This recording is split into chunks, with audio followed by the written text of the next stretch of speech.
Ladies and gentlemen, welcome back to a whole new episode of Full Steam Ahead. I'm your host, Zoe, with my co host on the other side, Cantu, who's been swinging the bat. You've been doing some Sunday League, I've heard. So come on, Yeah. give us the updates. What did you do today? No, I feel like Francisco's endorsed pain today. I hit some rockets, but they're right at the shortstop, right at the second baseman, and popped up twice. So pretty, I was a little disappointed because I I was expecting slider, saw it, gave it a good run, but the shortstop's right there. It was like it was like one of those fast one hoppers you like, just a little Mhm. candy hop. It was good, but at the end of the day, got the W 6-3. I think we're like 4-1 now. I think we're in 4-1. I think we're third place in the season. But yeah, what'd you do this weekend? Nothing much. Just take in the Rangers series, seeing how the Astros would do in that. And then a little bit of the Masters, a little bit of other Major Oof, League Baseball yeah. around. Scotty Scheffler, shout out to him winning the Masters. He's like the fourth youngest cat to win the Masters, I want to Oh say. really? I know I read he's that the. directly on ESPN. I know he's. Him and Tiger Woods are the only golfers to win the Players Championship and the Masters in the same year as well. So and then Tiger Woods last hit then 21 in 2020 and in 2001. Sorry. Yeah, I mean we're gonna have to hit the golf course. Maybe we can Oh make it yeah. into one of those little junior leagues, or maybe we could go the pros like Happy Gilmore. Yeah, that's my new expensive hobby for sure. So I've been trying to get some tips here from watching the Masters. I don't know. I think this year has been one of the first years I'm excited for the golf tournaments. Honestly, that have been on TV, so it's pretty nice. Yeah, that's the only thing I got to get going is my chipping. If I can chip really good, I should have no problem. Maybe I can make it to the Masters, like I said, like Happy did, and win the whole thing. But Joshua's online with us. Hey guys, Joshua, how you doing? Hopefully you had a good weekend, but hopefully everybody else in the audience that's listening to us as we're recording this on a Sunday night had a great weekend and vibes were immaculate. As this is episode 171, a Texas-sized W for the Astros because the Astros didn't win this series against the Texas Rangers. I don't know when they'll Texas, play the Rangers once again, but July. in July, the I next think divisional after the All Star break. after the, wow, that's a long way. Okay, The next divisional opponent will be against the Seattle Mariners at home, if I'm not mistaken. I believe so. Yeah, so I mean, it was a huge series win for the Astros. They needed something to get going because they haven't won a series since Toronto. Obviously, getting that first game in, it just did not look really great for the Astros at starting pitching. JP France did not pitch very well for them. But other than that, Ronel Blanco, Christian Javier, offense started to heat up. Everything was looking great for them. So we'll talk about the recap of the Ranger series here in a minute. Who's invited to the Carne Asada pitching preview? A little bit of Astro news because Justin Verlander did have his second rehab start, Yeah. and we got an update on Framber Valdez, see when he's going to be coming back in an Astros uniform. And then, of course, to end the show, we have Around the Horn. But Angel, before we get started, you have anything to say to the audience? Of course, you know where to follow us. We're on all social media platforms, wherever you get your podcast. Tell your friends, tell your buddies. Or let us know that we got the best Astros content for you all here. And this episode is brought to you by Dosa right here. Hey, now that's a good joint. I'm not gonna lie to you. Oh yeah. I'm not gonna lie. I My mean, I got Topo Chico on my end. my wife and I were in between Whataburger or Dosa after the game, and you know we decided to Dosa like I still got that Mexican burger, and tell me why that shit was way better than Whataburgers. It was good. Hey, you might have to put that up on who's invited to the Carne Asada in a minute. Mhm. But let's start off with the recap of the Ranger series. Like I said, the Astros did take two from the Rangers at Minute Maid Park. Like I said, I mean, the first game wasn't what the Astros were hoping. Offense did show up a little late. I thought, honestly, it looked like they might have come back to play a competitive game against the Rangers. It was getting a little bit testy at the end, as well as Jordan Alvarez was hit twice in that game, and then Kyle Tucker had a little bit of he didn't like it, and the Astros didn't like it. Joe Spada had mentioned it to the media post game that that the team didn't like it itself. But after that game, I mean, the offense just exploded in the next two, as well as the starters. So let's real quick talk about the starters real quick. Dominating in this series, Ronel Blanco just continues to do what Ronel Blanco is set to do this whole series. I mean, not even the whole series, but the whole season. He goes 6 innings, 5 hits, 2 earned runs, 3 walks, 5 strikeouts. He ended with 93 pitches, 57 of them were strikes. In the first inning, Angel, it was like, okay, well, he was getting hit off of. They scored 2 runs early on. You had to see when he was going to bounce back, if he was going to be able to bounce back and control his emotions, get through this whole game without allowing any other runs. And sure enough, he did, because we talked about in the last episode that going against the same team as you pitched from the last start, everybody's going to make adjustments. Offense from the other.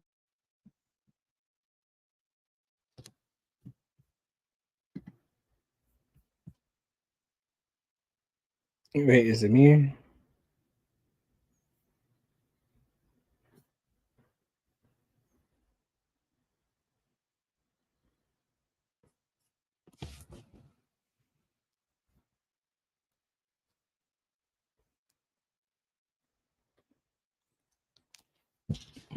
Sorry about that. We're having some technical difficulties.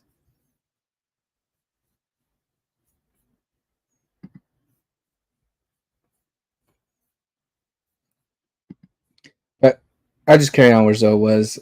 It was a great start by Ronel Blanco. That changeup was still, even though he threw it a lot, still got him. Still got him going. But the next day, today, Cristian Javier had another dominating start as well. 7 innings pitched, 5 hits, 2 earned runs, 2 walks, 5 strikeouts, 89 pitches, 62 were strikes. He hasn't actually gone through 7 innings since May 5th of last year. So it was a great bounce back start for Cristian Javier. And this was a big problem for him last year. Last year, again, you saw him going about 4 2/3, 5 innings, barely getting through 5, and having him go through 7 innings, that's a big plus, especially after that bullpen has been taxed. Really great starting fight, both pitchers, both Ronel Blanco and Cristian Javier. They really saved the Astros.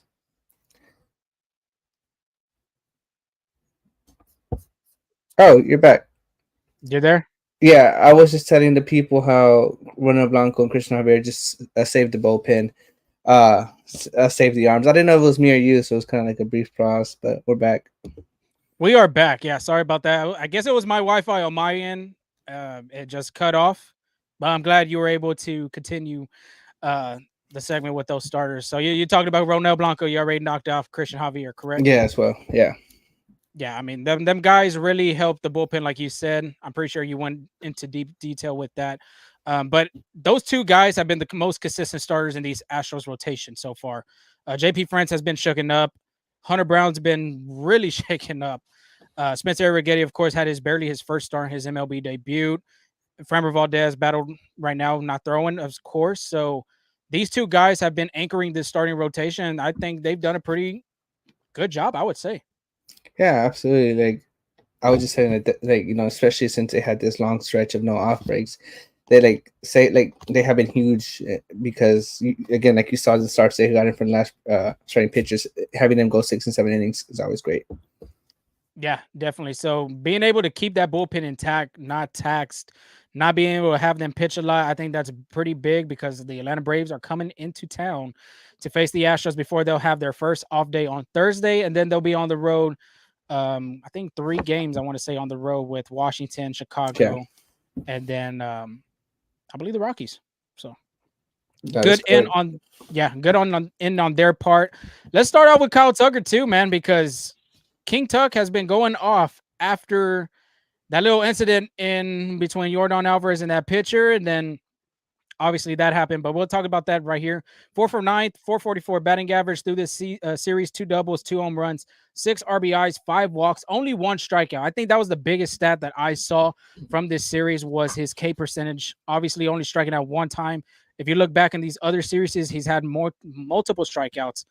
Only striking out right here with 1. I think that's going to be pretty successful for him.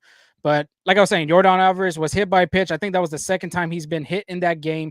Kyle Tucker didn't like it, saw that pitch, took it to left center. As soon as he flipped his bat, I mean, he just looked dead center at the relief pitcher. I think his name was Burke. I don't know his first name.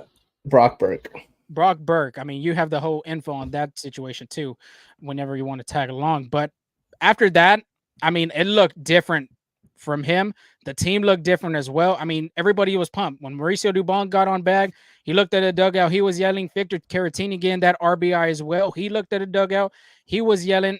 It just felt like the environment in that clubhouse, or really in the dugout, was just a different tone after that game going into the last part of the series. Yeah, especially because teams like this, such good teams like the Astros, and they rally around their best hitter and or best player, and the Astros have a lot of great hitters, great players. It could have easily been started by Jordan Alvarez, was Altuve, but Kyle Tucker, I even texted you like when that happened. I was like, wow, I have never seen Kyle Tucker show that much emotion in a game, and when you're down, when you have only won 4 games and 11 losses, I think that really, you know, like you said, I think that's really the spark that gets you out of the shell like quickly. And I think that was the turning point. And also, I think Kyle Tucker, without his fire that he showed in this series can go either way, especially how that first game ended. I think he was the vital point for this offense turning it around. And I think he also takes exception to they intentionally walked Jordan Alvarez to get to him. I know, as a hitter from my experience, that's like kind of like I take exception to that because I say it's like you don't want to face that guy because you think you can get me out. So I'm sure Kyle Tucker had that same mentality as well, and he really made him pay for it, especially those game 2 when the Astros came had that seventh run rally. But I like going back to that hit. Hitting the opponent's best player twice. I think especially hitting players at all with a fastball. They are going to take some exception to that. I'm sure they didn't like that. But after the game, Brock Burke actually was upset about the whole situation, like him not helping the team out at all. His command. He actually punched a wall in the on his way to the locker room. Bruce Bochy said he didn't know what wall it was. I didn't I didn't go through that dugout, so I didn't see if there's any dent or not. But he punched the wall in frustration and ended up breaking his hand, so he'll be in the IL for quite some time as well. So that's not helping the team at all. I would say. Bochy said he hadn't talked to the team, but he was going to address that situation, which I believe happened either on Sunday before Sunday's game or after Saturday's game or even on their plane ride to wherever the next series at. Yeah, I mean, especially with this team already depleted with pitchers, Jacob DeGrom, Max Scherzer, Justin Sports. I mean, there's a bunch of pitchers on the IL for the Rangers, just like the Astros. The Astros have a bunch of pitching depth that's really on the IL for going to be quiet for a while, at least for Luis Garcia, Jose Urquidy, as well as Lance McCullers Jr. And with the Rangers too being the World Series champions, that AL West is going to be competitive. As of right now, I mean, it's not. It's like literally open for grabs. If the whole teams were in September right now, it is open for anybody to take. Yeah. But like you said, I mean, being in that situation, you just can't do that as a player. But Kyle Tucker, on the other hand, real quick, going back to him, in that last series against KC, we read the stats. I mean, it wasn't pretty. I believe he only had maybe 3 or 4 hits in that game. In that series. For him to come out and show the emotion, get the Astros, I guess you could say, quote unquote, fired up. I think that's big now because the Astros really needed something like that, especially after getting swept at Kansas City and then riding a 4-game losing streak going into Minute Maid Park. Okay. So again, I think Kyle Tucker, as far as this series, has been like their spark plug, and I think that can carry on to the next series as well. And it's going to have to. It's like the Braves are a really good team. I think is this their first time back since the World Series? 2021, 2022 they were in Atlanta as well as 23. Okay, so this is the first year back. So that'll be a great series to be present for.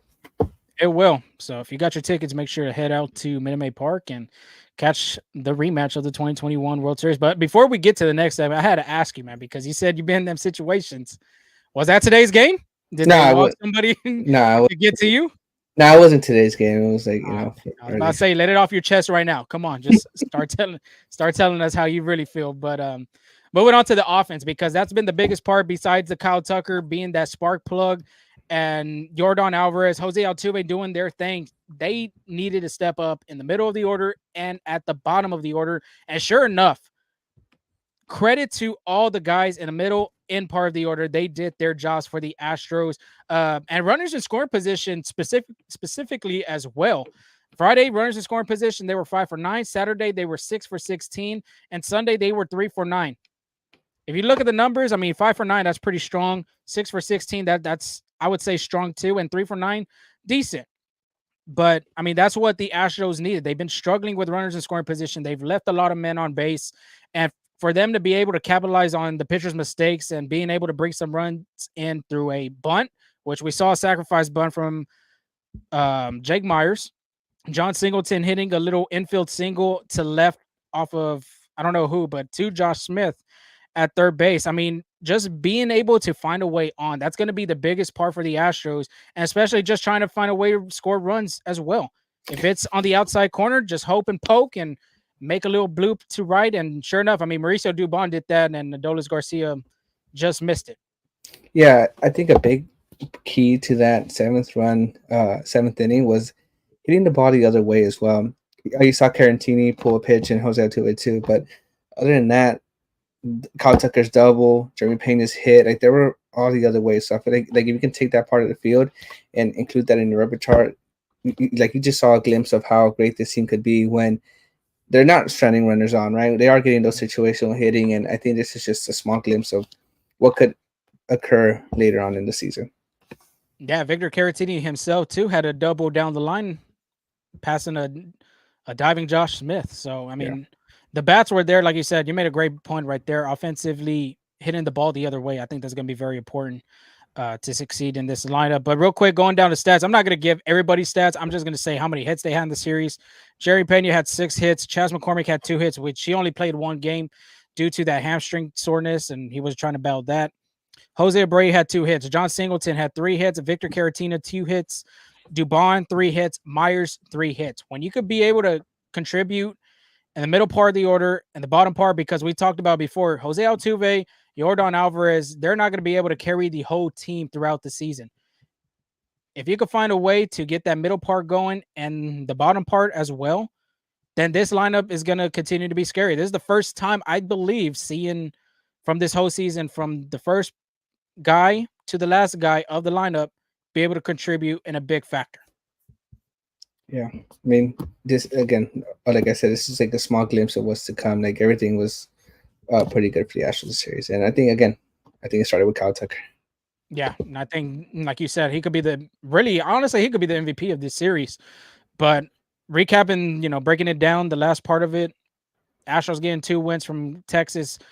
Maybe these things don't matter, but honestly, they do, because when it comes to playoff seeding, a big pride example was last year. Last year, Yeah. they both had tying records, but the Astros were able to have a winning record against Texas to give them that. I believe it was the second seed in the playoffs. Yeah, Yeah, because team. Baltimore was first. So being able to win these games, these games actually matter. It just doesn't matter for the silver boot.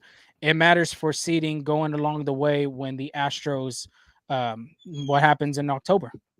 And I'm sure they care about the silver too. So it's the in-state rivals. I'm sure they, it's like that team you're not supposed to lose to when like when you have that rivalry game. I think that's it could be like that. But moving on down to who's invited to the Carne Asada and who laid down the meat is to be Kyle Tucker. He's bringing the brisket this week.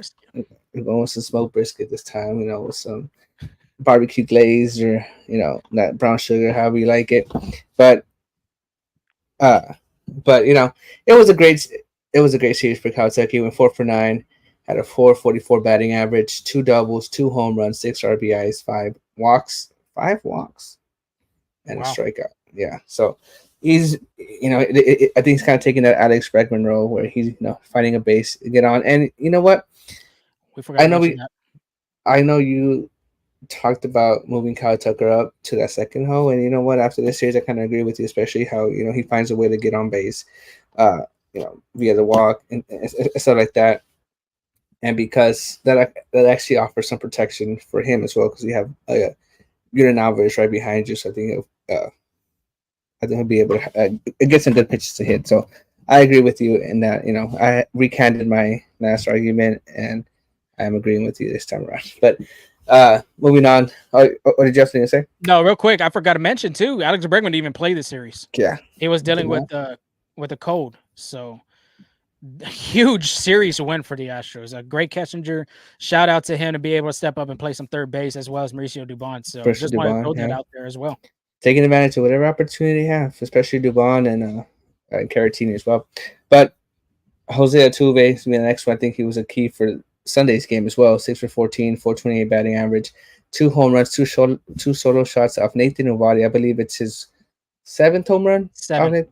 off Nathan Novadi, and I think according to China Rome, 7. he doesn't have more than 3 home runs off any other pitcher. So like three is his highest against any other pitcher. Just Novadi his seventh home run. I think he really sees that fastball well because both of his home runs were off that fastball. 4 RBIs and 4 runs this series. Who's bringing the rice? What kind What's of your rice type of? too? All right, I have a question for you. For Okay, I'm rice, do getting you it. like it just like with vegetables on it, or just like the plain rice? I don't mind a little bit of vegetables. You got to be able to find a way to put vegetables on a plate. Right. And why Right. not just do it on the rice? Why not? And then throw a little bit of peas, throw a little bit of Oh not yeah. carrots, corn.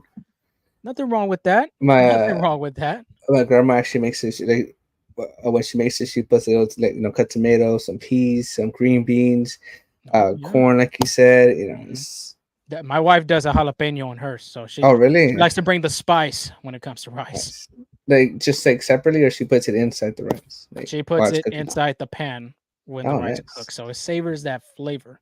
Man, we're giving you our ingredients right here for I know, rice. yeah. The Spanish rice, of course. Of course. But I would say Christian Javier will be on that one again. And it could have been. I think this was a good series for the Astros, where it could have been a number of players, but Mhm. you brought me down to a few, right? So, Christian Javier, 7 innings pitched, 5 hits, 2 earned runs, 2 walks, 5 strikeouts. A similar line to Ronel Blanco. So again, it could have gone either way, but pitching that extra inning, the 7th inning, really helps save the bullpen. So that's why Christian Javier was invited this week. And how about some beans? Abby Tuelas will be Victor Carantini, 2 for 3, 2 for 5, 3 RBIs. Took advantage of his opportunity. That uh, single that he had in Game 2 of the series was crucial. Was really big. Started literally the whole rally going. So salsa, Jimmy Pena, with batted Ooh. 500. Yeah, I mean, didn't I? Now I want to mention this too. I'm not saying he's gonna hit 300 this whole season, but didn't I mention Yeah, he he has did. a shot? He has a shot of hitting 300. The way he's hitting right now, he could be a possible guy to hit 290, 300 at the end of the season. My opinion.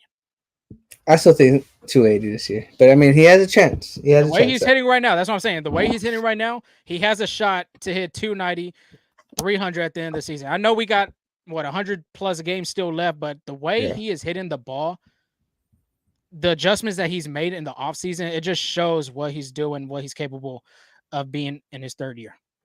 yeah. Like when I saw 6 for 12, I was like, I had to go double check on that. I had to go through the game logs real quick, make sure I got it. But yeah, 6 for 12, 1 RBI, 2 walks, and then lastly, the first time this year, invited to the Carne Asada after numerous struggles.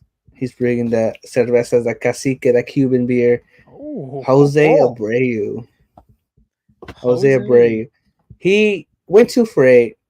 However, he did have some much better at bats, really hitting the ball with a little bit more authority this series. And again, sometimes they just fall in the wrong place at the wrong time. But I think he had, I think this series was not just big for the Astros. Like obviously, they won a series, but I think this series is big for Jose Abreu as well, in getting back into that MVP.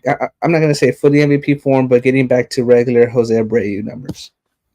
Yeah, I mean that game too. His at bats looked so much better. He looked more calmer at the plate.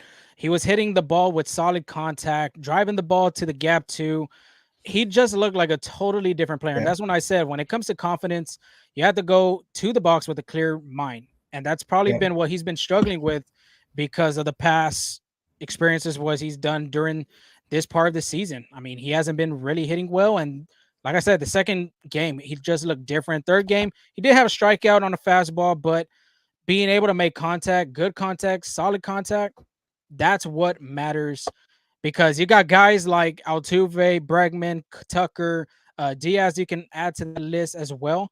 You got those guys that could do the damage. What they need for you to do is just be able to drive the ball to the gaps, base hit. It just doesn't. You don't need to be a 30 for 30 guy. You don't need to hit 40 bombs. Jose Abreu's, I guess you can say his job is just being able to bring guys in with solid contact. That's what Yeah, I would think. yeah, and something I did notice is he's adjusting a little bit better.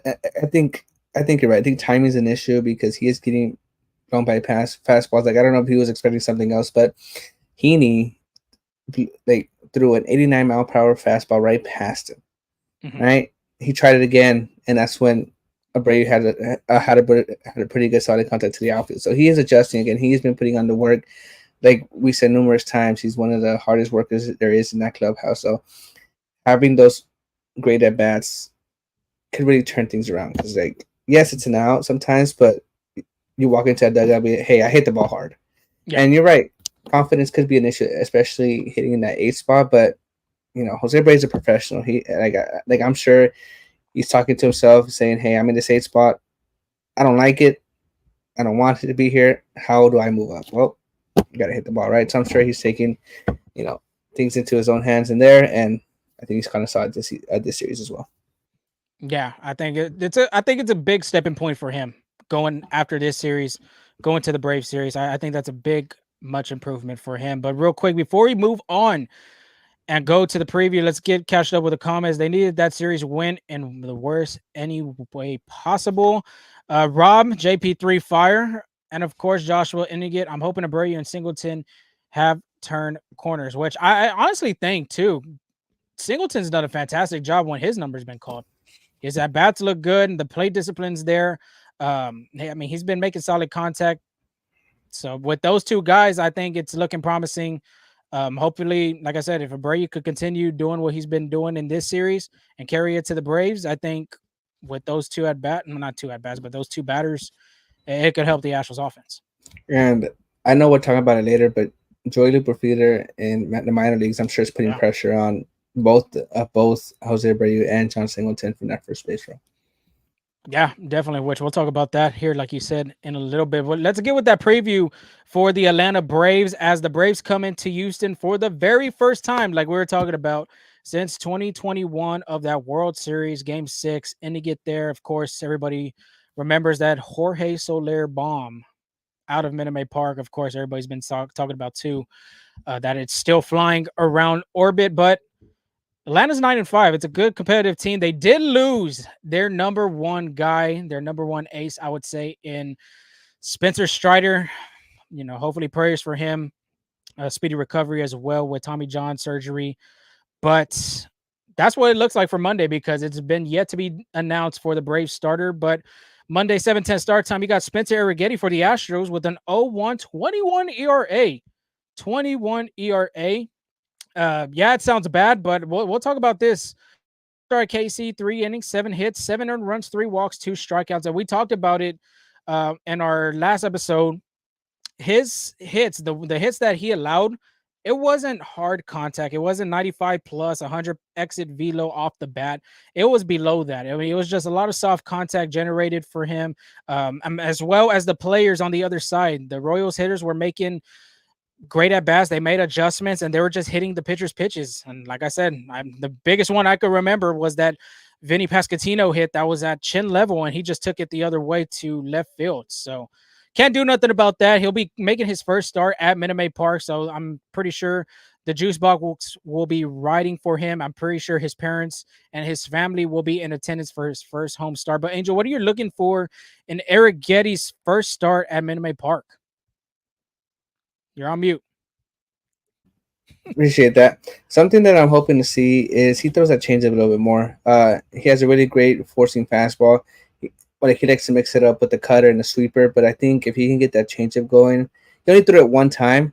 Now it's to a lefty, so I'm not sure he has confidence in that thing. But he has a 94 mile per hour already fastball, and he has a 89 per hour cutter. I mean, there's a little speed difference there, but when you can add a little changeup into it, throw the hitters off with that, I think that'd be like that'd be beneficial for his arsenal because in his first start he was more forcing fastball cutter and sweeper mix, but we saw the success with no Blancos having with that changeup. I think he can also have that same success.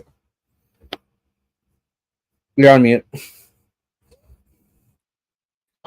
Now I'm on mute.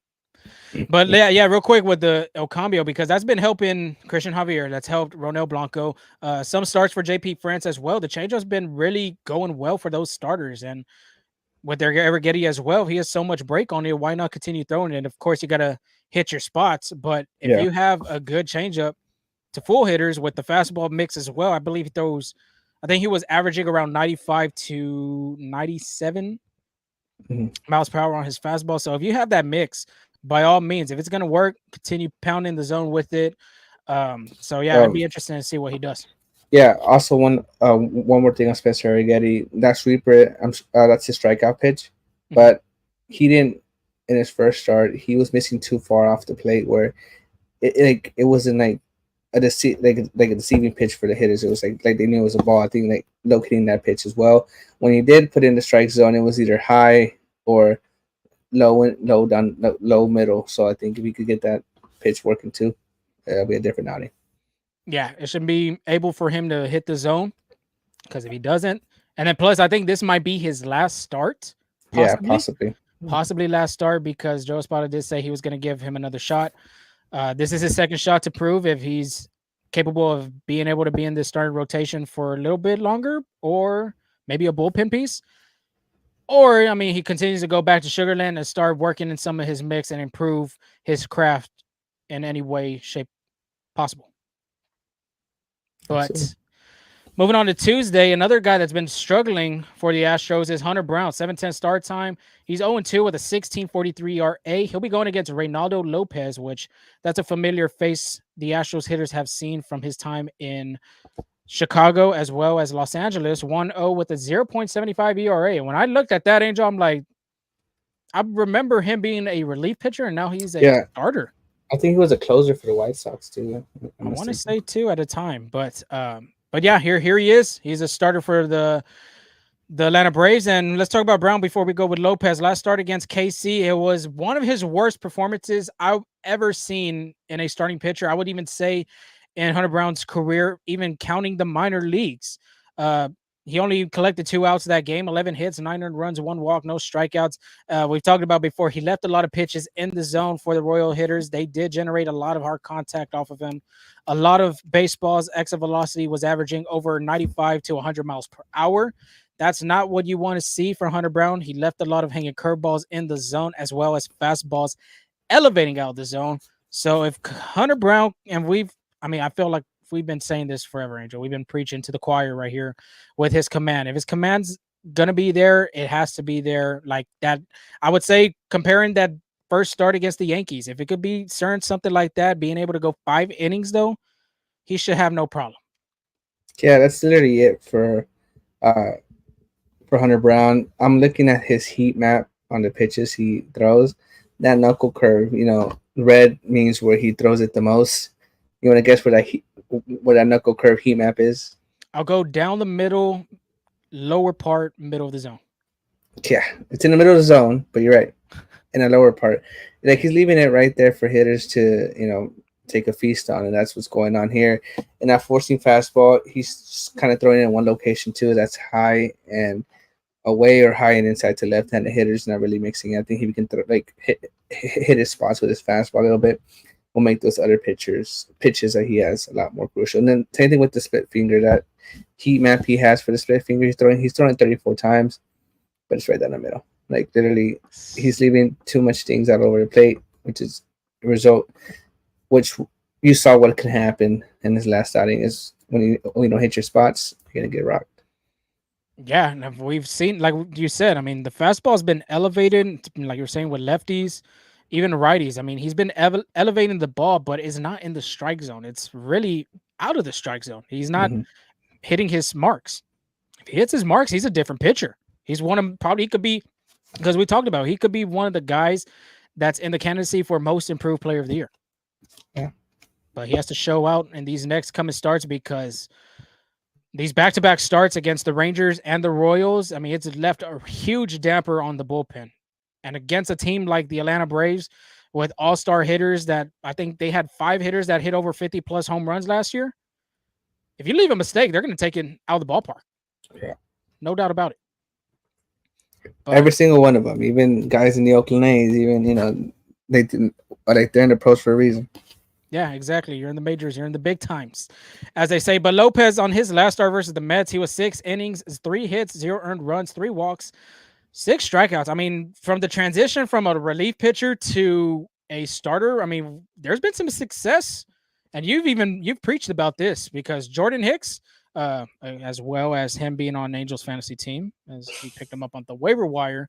Javier He's Assad is another one too. Javier Assad too. I mean, these guys trending, like you said, they've been trending in that mark of being a reliever guy going into a starting role, and they've been having a little bit of success. And Reynaldo Lopez has been that guy. He's looked good in back-to-back starts, only allowing 1 earned run in 12 innings. That's the biggest part that I've saw from him. But with his arsenal, he only has 4 pitches: 4-seamer, slider, curve, change.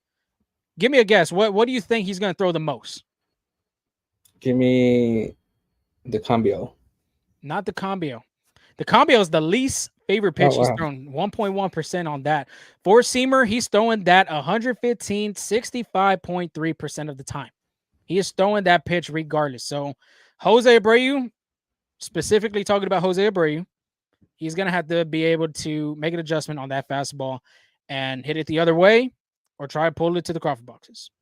Some way, somehow, Lopez is going to continue throwing that 4-seamer. Then after that, it's kind of a little bit of mix of the slider, a little bit of mix of the curveball. So 3 of those pitches are going to be thrown majority of the time, but the heavy dose that he's going to throw is that 4-seam fastball.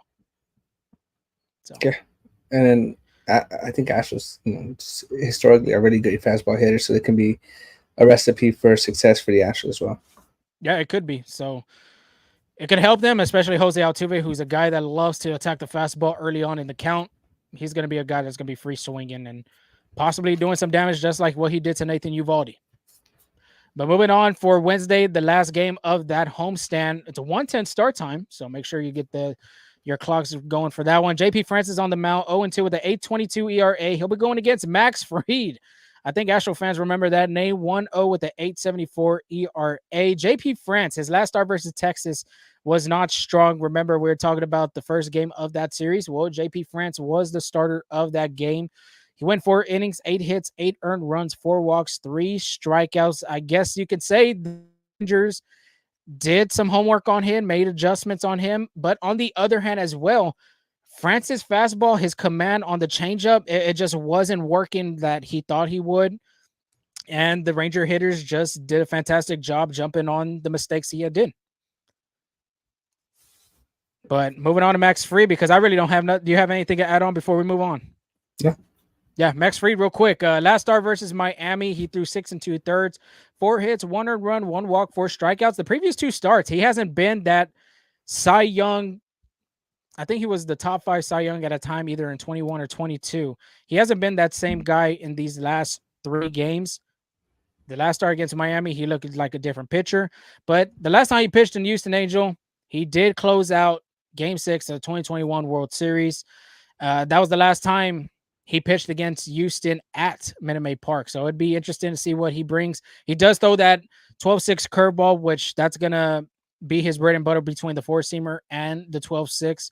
Astros hitters are just going to have to make adjustments. But I think this is going to be a fantastic series, a playoff atmosphere, I would say, too, because the Braves coming into town with reigning National League most valuable player, Ronald Acuna Jr. You got stars like Matt Olson, Sean Murphy, who's on the IL right now, Travis d'Arnaud, another guy, Marcell Ozuna, who's been hitting the ball out of this world. I mean, he had a 0-2 count, 9th inning, runners on first and second, and he hits a 3-run homer to give the Braves the lead in the 9th. So those hot bats are going to come to Houston. They're going to look to do some damage against 3 starters, I say. Spencer Getty's a AAA pitcher, and Hunter Brown and JP France, who's made their mark from AAA to the majors. They're going to see this team and this lineup to see how capable it is to handle league teams like this. Yeah, and before we move on to the next segment, the Braves announced their game one of the series starter. It's gonna be Darius Vines. He just got Darius uh Vines. he just got recalled from AAA a few days ago. But he has a career. He's pitched in 5 games. He's 1-0 with a 3.98 ERA, 20.1 innings pitched, and 14 strikeouts. So more likely uh like a long reliever. I think he had one or two starts last season too. So he has some experience. But yeah, that's who they'll be facing in game one of that series. I say if you're the Astros, you got to jump on him. If you could jump on Yeah, him and attack that bullpen real quick, because you don't know what's going to happen if Ronaldo Lopez, the way he's pitching right now, it looks lights out. If you get to that bullpen, you have a great chance of taking this series real quick, at least winning the series, I would say. yeah, and then coming into this series as well, just like the Astros, the Atlanta Braves haven't had any days off since uh April 4th. They've had series against the Arizona Diamondbacks, the Mets, Miami, and I'm sorry, they had one game off because of a postponement. But other Mhm. than that, it's just straight baseball for Straight them too. baseball. Yeah, before we move on though, real quick, let's just catch up. He's the first pitcher to give up 11 hits while pitching less than an inning. Yeah, that's Hunter Brown, but I feel like Hunter Brown could bounce back. I mean, you can't judge on one performance, you can't judge on back-to-back performances. I think that kid's gonna make an adjustment. He's gonna make an adjustment. He's gonna be at home. I think he'll probably be a little bit more comfortable at home considering his last two starts were on the road. Maybe he's a guy that likes to pitch at Minute Maid Park because there's pitchers that don't feel great on the road and there's pitchers that do feel good. Just remember Dallas Keuchel in what 2015, 2017, he had that undefeated record at home with a 1 something ERA. Yeah, So I mean, comfortability does matter when it comes to a pitcher, I would say. even going back a few years back, Wandy Rodriguez was great at Anime Park, but just when it went on the road, it was. And Lance McCullers still remember he had that stretch too where he was winning at home but couldn't win on the road as well. So yeah, I mean, comfort is really key for pitchers as well. Yeah, real quick, last one. Tony, I have zero faith in spaghetti, hoping the offense leads the way. Tony, you can't be negative on one start, man. You just can't. You just never know what can happen. That's the beauty of this game. I mean, one start's not going to define your whole season, and it's not going to define the player that he is. He's the best top pitching prospect in Sugarland and the Astros farm system. He's there for a reason. Joe Spada's had real high remarks on the kid. Everybody has high praise on him. MLB Pipeline has talked about him. One star is not going to define his whole Astros career. He's not going to define any of that. One start, I mean, and I said it. I mean, he had a lot of soft contact, a lot of pitchers pitches, but the Royals hitters just did a fantastic job off of him. And he's going to go against the Braves, and he's going to show and try to show Joe Spada and the Astros that he's capable of pitching at the major league level. So Yeah, I think this would be a great start for him, like you said, to prove a point that, I'm sure he wasn't too happy with him being like not making the opening day roster. I think he didn't make a good, like a really good first impression, but he gets one more start, like you said. And we have one more comment for this one. Go ahead. no, I was going. I mean, go ahead, lead the comments. I said the Astros are looking much better at Minute Park this year. I tend to agree. I feel like last year was just like one of those years that he just had unexplainable results. At home, I think the Astros have turned the page off that. Yeah, they're 4-7 at home right now. Yeah, Because they played the Yankees, they got swept. They lost 4. They won 2 out of the 3 against Toronto, so that's 5. 4-6, yeah. and they 'Cause lost 1 against the Rangers. Yeah, they took 2. They Yep. split the series, and yeah, Mhm. I think so. But yeah, I mean, I think they're ready to turn the page on that. I think there's like no excuse. Like they painted the back, the backdrop. So I think they figured it out. But moving on to Astros news, because we did have a comment. Is Verlander back for the Nationals game? Well, I'm about to mention that real quick. Justin Verlander finished his second rehab start. He made an appearance for the Corpus Christi Hooks. The reason is because the AAA team is in Albuquerque, so closer to home from going to Albuquerque than to Corpus Christi. He did pitch 4 innings, 7 hits, 5 earned runs. It was 6 runs in total, but five were earned, a walk, and 3 strikeouts. He threw 77 pitches, and honestly, again, like we mentioned last year, I'm not too worried about the end result. There, it's just more getting Justin Verlander healthy into the Astros rotation. And usually, I'm sure he's working on things. So, you know, he's not too worried about how he did in AAA because the whole goal is to get back to the major league level. Astros general manager Dennis Brown said on Sports Talk tonight he hopes Verlander can start on the upcoming road trip.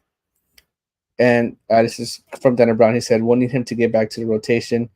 The expectation is he starts Friday in Washington. So hopefully, you know, It could. like Tony said, I think that could be a possibility. It just depends how he feels. Again, Justin Verlander knows his body much better than anybody else. So if he says if he's deemed ready, I'm sure the Astros pitching staff, general manager is going to roll with that.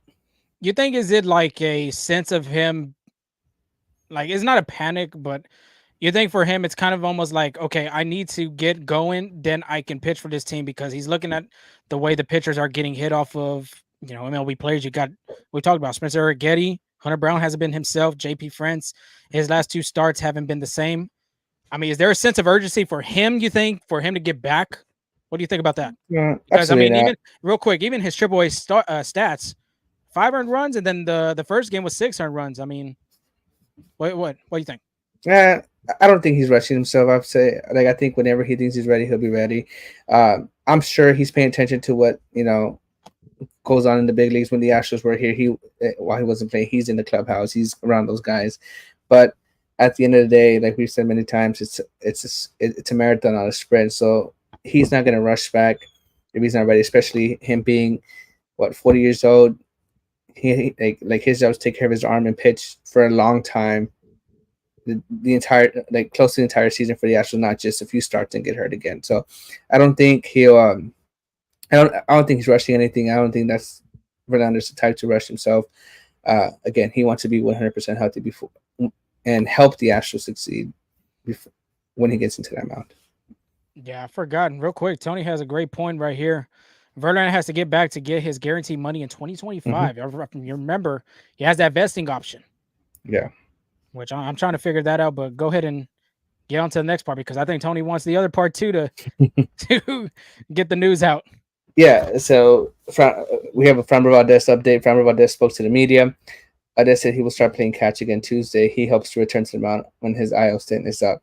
Now, I I believe if that is true, if he just after the IL stint is up, I don't think he'll need a rehab assignment because it was just a short time amount of time, and he has been pitching in major league innings so far. He's just missed 2 starts. I don't think that's enough time for him to have uh, a rehab assignment now. If it turns out it's a long, he needs to be more time on the IL, misses 4 or 5 starts, then I would say maybe rehab assignment. But if he's ready to come back and he pitches his next time in the rotation, I don't think no rehab assignments is needed. Yeah, I think what he's just hoping for is just to get back onto the rotation after his IL stint ends. Uh, I think it's a great opportunity. I don't know when his IL stint ends in what series. It Is it was Chicago or is it going to be in Washington? it was retroactive April 6th, so you just April count 6th and 15 days, 15 calendars. 21. So it could be possibly the end of the Washington series. Possibly could be the Cubs. One he could start one of those games against the Chicago Cubs. Not saying the Cubs team is a cakewalk. They got some great players on there. Mhm. Uh, I would say, yeah. I mean, you can either plug them in against the Cubs, or you can wait and plug him in against the Colorado Rockies, which the Rockies haven't been playing great baseball as of right now. Yeah, I think it'll most likely be either that Rockies game when they're in Mexico, and that's because it'll end on Sunday, I believe. Mhm. So uh, it's either going to be that Sunday matchup with the Rockies, or yeah, like you said, the start of the Chicago Cubs series. So Yeah. Oh, then real quick to answer Tony's question, I did find out I was looking at the schedule on my phone. Um, for 2025, if Verlander crosses the 140 inning mark this season, 35 million will be guaranteed for 2025 for Justin Verlander. So yeah, I think it's kind of an urgency for him, not just for the money, but just to get back on the mound to help this team get going. Because I mean, right now, I mean, look at the records. What yeah, 6-11 for the yeah, Astros? yeah. But So I again, think that's an urgency for him as well. yeah, but again, I don't think he's going to rush himself because Oh like if yeah, he does. like if he does rush himself back because of the situation that's going, and he gets hurt again, he's not gonna get that money regardless, right? So Mhm. might as well come back healthy, do the best you can, finish off the season, and I still think he's like on track to pitch 7 innings. So I think I think he should be fine. Yeah. But moving on to AAA, Joey Loperfido is on a tear. I think he almost hit for a home run cycle on Friday's game. If I'm not mistaken. Like he had a solo shot, a 2-run home run, and then a 3-run shot as well. So he was just no, I'm sorry. He had a grand slam. He was a 3-run home run away from a home run cycle, but he had 5 home runs, including a grand slam and an RBIs against the Albuquerque Isotopes. He leads the minor leagues in home runs, which is 10. Total bases 49 and runs scored 19. Astros general manager Daniel Brown said on Sports Talk 790, he says, and I quote, "At some point, I think we're going to get him up here for sure, but it's good to see he's off to a great start. I like to see him cut down on strikeouts a little bit. It'll be nice utility piece for us," is what he said. Close quote. But at this point, I think Daniel Brown's right. I think he will contribute, like, and we kind of said, midseason as well with the to begin with. But you saw Jackson Holiday come up for the Orioles, and although he was tearing it up in the minor leagues, tearing it up in spring training, he's had 1 hit and like about 10 strikeouts. It's like I think he was 0 for 11 for 7 Yeah, strikeouts in a span. I don't know if it was 2 or 3 games, but I mean, wow, that's not a start you would think you would want. yeah, and even today he was 1 for 4 with 2 strikeouts. Now again, it's an adjusting period, seeing Mhm, different pitching and mhm, stuff like that. But I don't think that's what the Astros like. They want him to get enough experience, take all the reps he can, because even when he does come up, he like you just saw what Dana Brown said, a nice utility part. He's not gonna Jose Abreu, even though Joey Loperfido's on the squad. Jose Abreu is still gonna get the main reps at first base. mhm. Like, that's not gonna change. They're paying that guy too much money to make that to tell Abreu, hey, you're gonna sit on the bench for a long time. So I'm sure he's gonna take in like the Mauricio Dubon role where he's plug and play here there, but why are you gonna bring somebody up when he's not gonna get enough reps to get better? Mhm. Whereas you leave him at AAA, he's playing every day, Mhm. right? Getting all that experience, Exactly. seeing all these different pitches. So I think it's going to take some time. Like my now my only my only argument to that is, what is John Singleton doing that Joey Loperfido is not? Mhm. Like Agree. I get that you're stuck with Jose Abreu. Well, not stuck, right? Jose Abreu is a great player. He works hard. He's just not finding the results. Mhm. But you've seen what Jose Abreu's done, has not been up to par with what you want. But what about John Singleton? John Singleton hasn't done much. Yes, he had some great at bats this series. He notched 2 hits on Saturday, but that's just my thing for him. Like Yeah, I like mean, to add on, oh, well, in go I no, mean, go ahead. I was done. oh no, but to add on real quick, I mean, think about Jackson Cherio right now too. I was looking at the stats right now on my phone because I have him on fantasy. He's hitting 240 right now. Why Langford's hitting 260. Them are Yeah, the top. Them are 3 of the top 6 prospects on MLB Pipeline's top 100 prospects. yeah. Why rush? Even And Evan I, Carter started what 0 for 12 with yeah, like or they didn't have a hit in like 4 or 5 straight games. yeah, and I agree. I mean, we've talked about too off the air. Why rush a prospect that, yes, he has a hot bat right now, but if like for instance, Jackson Holiday is a great example. He was hot off the bat. And then all of a sudden comes to the big leagues, 0 for 11, 7 Ks. The strikeout rate is high right now for him. They're talking about that with Joey Loperfido right now. He has a high strikeout rate in AAA. Why bring a guy that's not even gonna? I mean, he could contribute, but you don't know if that success from AAA is going to follow down all the way to the majors. And like you made it with John Singleton. Yeah, John Singleton hasn't had the great start to the season. He's a backup role. There's a possibility that we talked about too, that maybe in the offseason, this past offseason, the Astros should have signed a guy like Brandon Belt, who's a veteran, won a World Series. Um, Honestly, I think he would have. brought a bigger contribution for the Astros, and you had two veterans being Jose Abreu and Brandon Belt. Brandon Belt's another guy that's a lefty as well. He would have contributed in that aspect because John Singleton, like I said, great player, great guy, but at the same time, I just don't see him in the long run with the Astros going into Yeah, the last part of this season. I do not see him being in the Astros uniform at the end of 2024. yeah, I agree with you there. I think he's just a placeholder right now as Joey Loperfido gets his first base reps. But I wouldn't be surprised if after Jose Abreu, that he gets some reps. I wouldn't be surprised if Joey Loperfido goes to that center field role as well. I'm sure he's gonna get a ton of a ton of reps there too. Yeah, we're not saying that he's not going to be getting called up to the big leagues anytime soon because I mean you heard it from the horse's mouth. You heard it from Dana Brown. He said that there's a possibility that he's going to get up here this season, and by all means, he deserves it the way he's hitting in AAA. But we're not saying that he's going to have that same success. Maybe he does have the same success from AAA and carries on to the majors, but you're going to see him more of in a utility role that's going to be on the bench. So why have him on the bench cold when he could continue getting better in the minor leagues and continuing to make progress, not just in his offensive capabilities, but in the defense as well, because they have him playing games at first. So completely agree with you on that part, Angel. Yeah, and something I learned from Dana Brown is that he doesn't like to reveal his his hand at all. So, Mhm.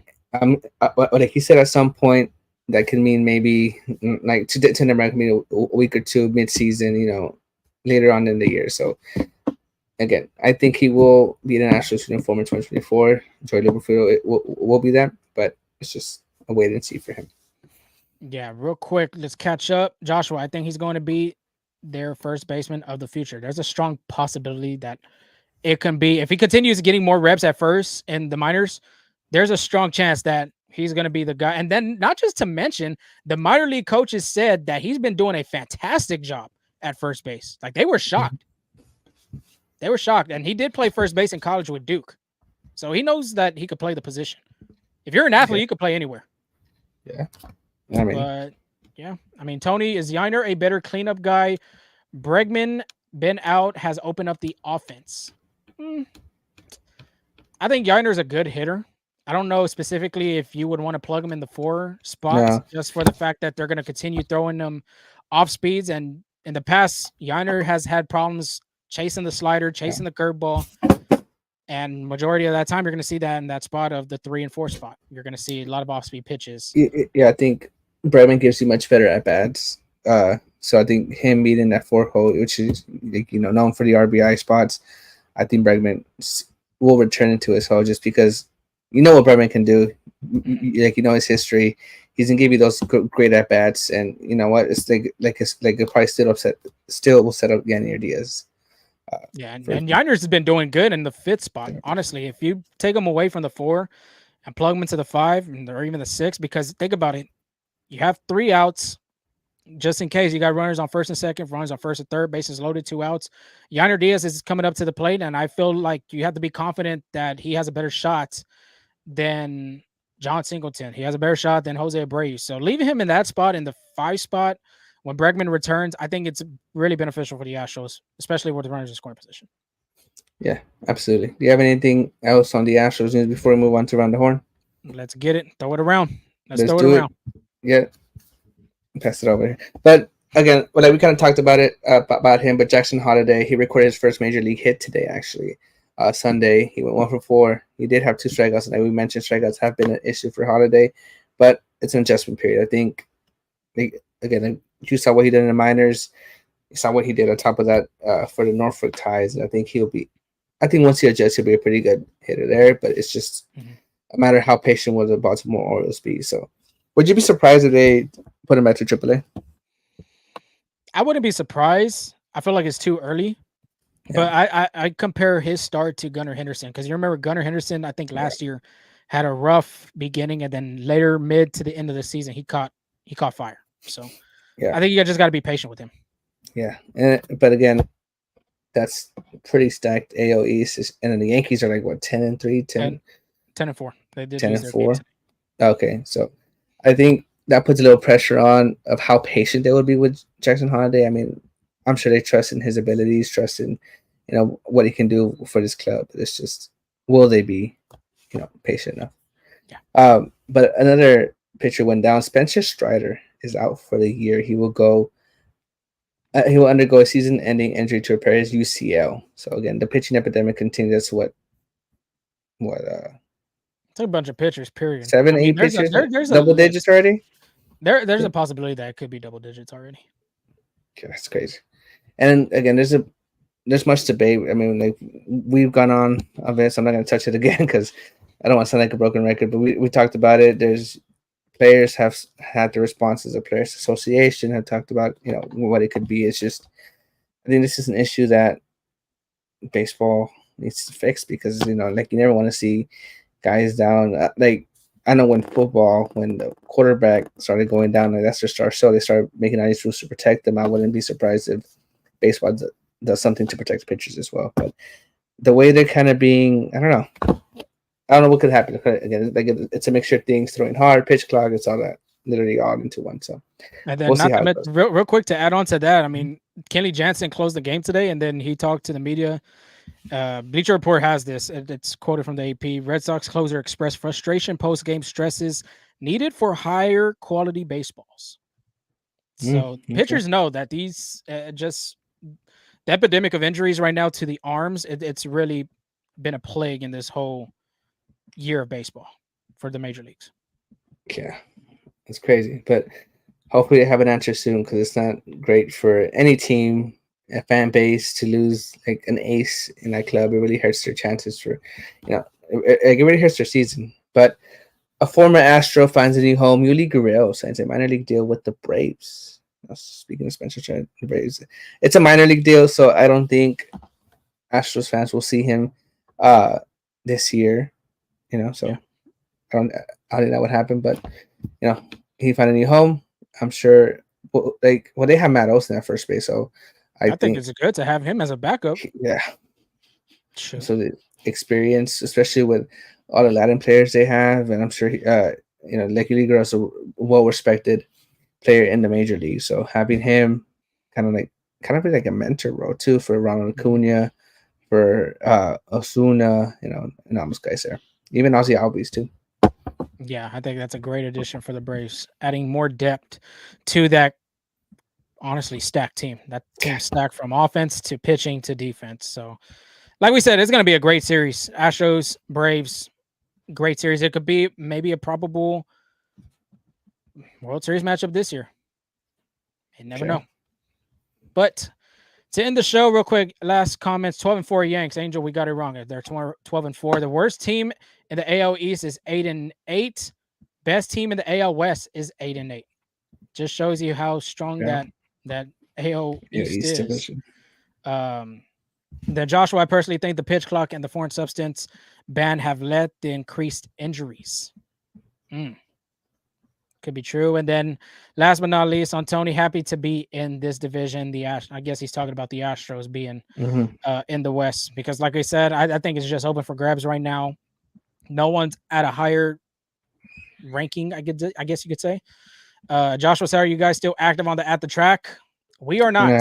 Yeah. And we tried, but as of right now, I mean, we're just trying to continue with talking about the Astros. Maybe. Like I said, maybe. It's a slight maybe. We'll try to get back on an actual Major League Baseball podcast, but as of right now, we are just doing full steam ahead at the moment. Yeah, it's kind of hard to manage this podcast. We're gonna have the Astros game and stuff like that. It's kind of hard to manage all three. Yeah, so never know. Maybe we can get back on track with it. Maybe a new name, but yes, that chapter of that story has been closed. But we appreciate the love. You're one of the guys that always sticks with us, so we appreciate your love for our podcast. I think Joshua has a record of the first comment. I think every podcast we had, he's been the first comment. So let's see who's gonna give him some competition next time. Yeah, for real. Like Angel had said in the beginning, mention it to your friends, mention it to your colleagues, your family. Let them know. I mean, we are here giving you the best coverage, the best content on and off the field for the Astros as we do our writing, we do our podcast, we do our social media content. We give you the best, I would say, for Astros coverage. But Angel, you got anything else?